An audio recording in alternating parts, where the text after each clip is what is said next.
So why hasn't the housing market crashed yet? Why aren't we seeing a housing price abyss deeper than the Mariana Trench?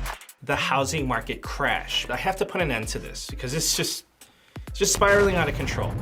In recent years, house prices have skyrocketed, and yet they stand tall like a Jenga tower defying gravity. He's forecasting fewer than 5 million total homes will be sold this year. That's the fewest in 12 years. Between 2003 and 2008, a span of 5 years, the Case-Shiller Index saw a peak growth of 33%.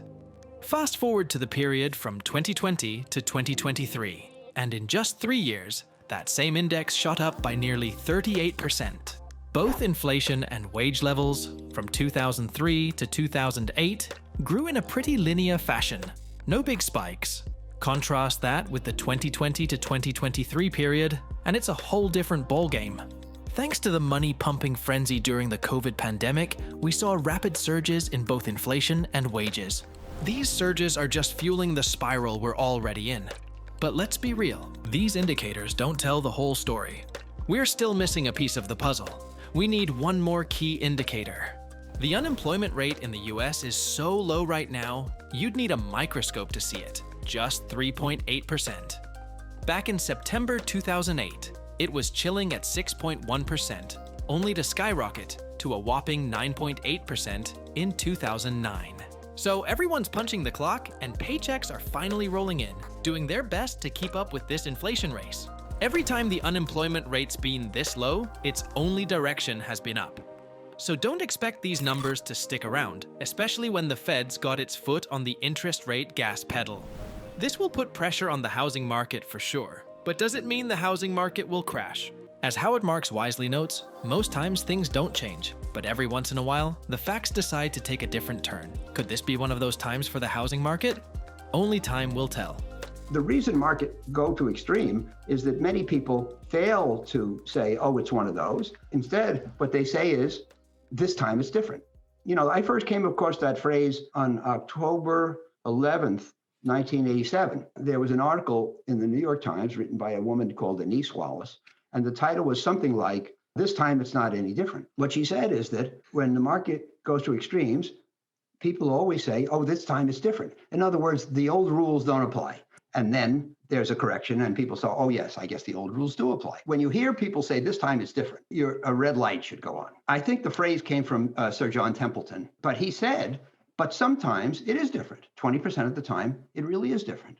And the world does change. And if that was true when he said it in the 80s, I think it's much more true today. Maybe it's 40% or 50%. Considering the amount of money that's been pumped into the economy in the last 3 years, the current inflation rates, and the overall macroeconomic landscape, it's worth asking, could this time be different? Here's the thing. Markets rarely crash when everyone is expecting them to.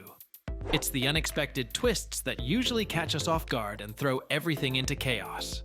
And let's not forget, we've got some protective factors in play.